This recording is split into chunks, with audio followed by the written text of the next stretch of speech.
High বন্ধুরা, আজকের রেসিপিতে দেখে নি কী কী লাগছে। সেদ্ধ করা আলু, পেঁয়াজ, হোয়াইট অয়েল, দুটো চেরা কাঁচা লঙ্কা, 2 কোয়া রসুন আর 4 পিস রুই মাছ। নুন হলুদ মাখিয়ে নিয়েছি। কুসুম গরম জল রেডি করলাম।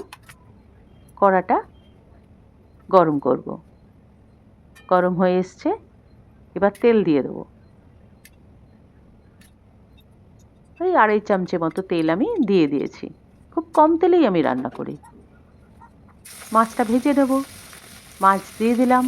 খুব হালকা করেই ভাজবো কিন্তু মাছটা, মানে ভীষণই হালকা করে ভাজবো, যাতে খুব সফট হয় আর রসটাও ওর ভেতরে প্রবেশ করতে পারে, ঢুকতে পারে।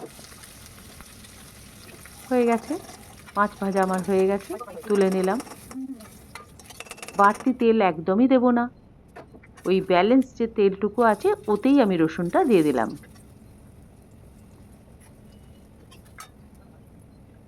সেদ্ধ আলুগুলো দিয়ে দিলাম, ডুমো করে কেটে রেখেছিলাম। সেদ্ধ আলু দেওয়া হয়ে গেছে। এবার পেঁয়াজ দিয়ে দেবো, একটা কাঁচা লঙ্কা দিয়ে দিলাম। পেঁয়াজগুলো ছেড়ে দিলাম।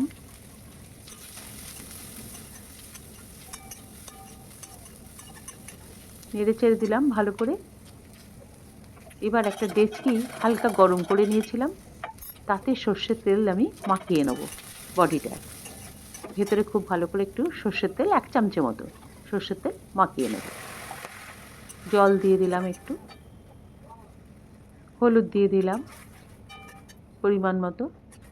কাঁচা লঙ্কা যেটা আরেকটা ছিল চিড়ে রেখেছিলাম সেটাও দিয়ে দিলাম।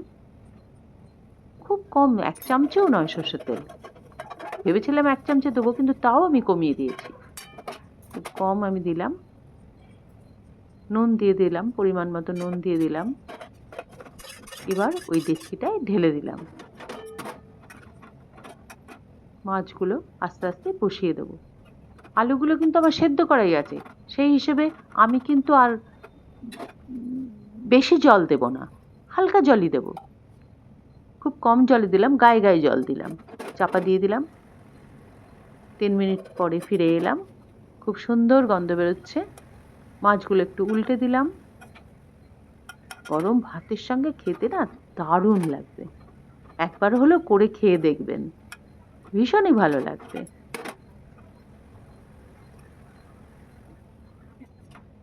রেডি হয়ে গিয়েছে আমার রুই মাছের বাটি চচ্চড়ি। এইভাবে একবার খেয়ে দেখবেন। মাছটা দেখিয়ে দিই, কি সফট হয়েছে, খুব সুন্দর হয়েছে।